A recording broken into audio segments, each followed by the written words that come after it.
OPS திமுகவில் இணைந்ததால் அதிமுகவிற்கு எந்த பாதகமும் இல்லை என்றும் அதிமுகவிற்கு நல்ல காலம் வந்துவிட்டது என்றும் அதிமுக சட்டமன்ற உறுப்பினர் KR ஜெயராம் விமர்சனம் செய்தார். கோவை சிங்காநல்லூர் தொகுதிக்குட்பட்ட நியூ தாமு நகரில் உள்ள பூங்காவில் சுமார் 6 லட்சம் ரூபாய் மதிப்பீட்டில் நடைபாதை அமைப்பதற்கான பணிகளை அதிமுக சட்டமன்ற உறுப்பினர் KR ஜெயராம் துவக்கி வைத்தார்.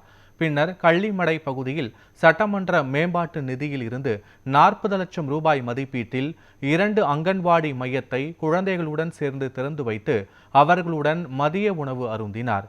இதனைத் தொடர்ந்து நியூஸ் 7 தமிழ் தொலைக்காட்சிக்கு பேட்டியளித்த அவர், டீக்கடை வைத்திருந்த ஒருவரை 3 முறை முதல்வராக்கி அழகு பார்த்த இயக்கம் அதிமுக என தெரிவித்தார். அதிமுகவிற்கு துரோகம் செய்துவிட்டு தன்னுடைய ஆதரவாளர்களை திமுகவிற்கு அனுப்பி வைத்துவிட்டு ஓபிஎஸ் திமுகவில் இணைந்து விட்டார் என்றும் கூறினார். இதனால் அதிமுகவிற்கு எந்த பாதகமும் இல்லை என்று தெரிவித்த அவர், இனி அதிமுகவிற்கு நல்ல காலம்தான் என்றும் கூறினார்.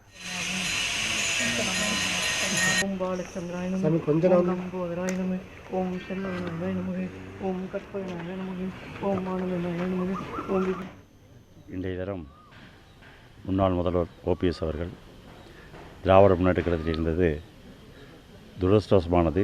ஏற்றிருக்க முடியாத ஒரு சாதாரண அடிப்படை தொண்டனை தேனி மாவட்டத்திலே இருக்கக்கூடிய ஒரு சாதாரண டீ கடை சின்ன தொண்டரை ஒரு சட்டமன்ற உறுப்பினராக மாண்புமிகு தமிழ்நாட்டினுடைய முதலமைச்சராக 3 முறை ராமச்சந்திரன் சொன்னது போல சட்டமன்ற தேர்தல் அம்மாவுடைய மறைவிற்கு பின்பு சட்டமன்ற நாடாளுமன்ற உள்ளாட்சி தேர்தல்களுக்கு கையெழுத்திடக்கூடிய அங்கீகாரத்தை கொடுத்த இயக்கம் அதிமுக இயக்கம்.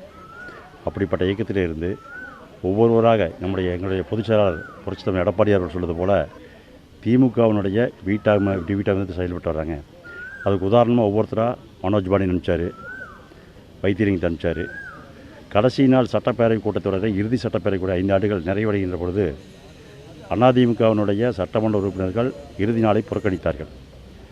அன்றைய தினம் அவரோடு ஐயப்பன் என்ற ஒரு சட்டமன்ற உறுப்பினர் அவரை உள்ளே அனுப்பி திராவிட முன்னேற்ற கழகத்தின் ஆட்சி 5 ஆண்டு கால ஆட்சி சிறப்பாக இருக்கிறது, ஊதுகோலாக இருந்து அப்போவே தெரியுது என்னென்ன வர்றாங்கிறது.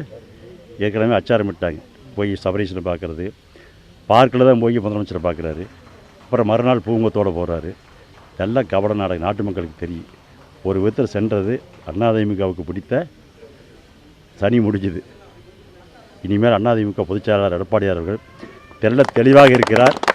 மீண்டும் இறுதியாக துணிச்சலாக செயல்பட்டு 2026 மாண்புமிகு புரட்சித் தலைவர் பொன்மனச்செல்வன் எம்ஜிஆர் மாண்புமிகு அம்மாவுடைய ஆட்சியை 2026 பொதுமக்கள் வாக்களிக்க தயாராக இருக்கிறது.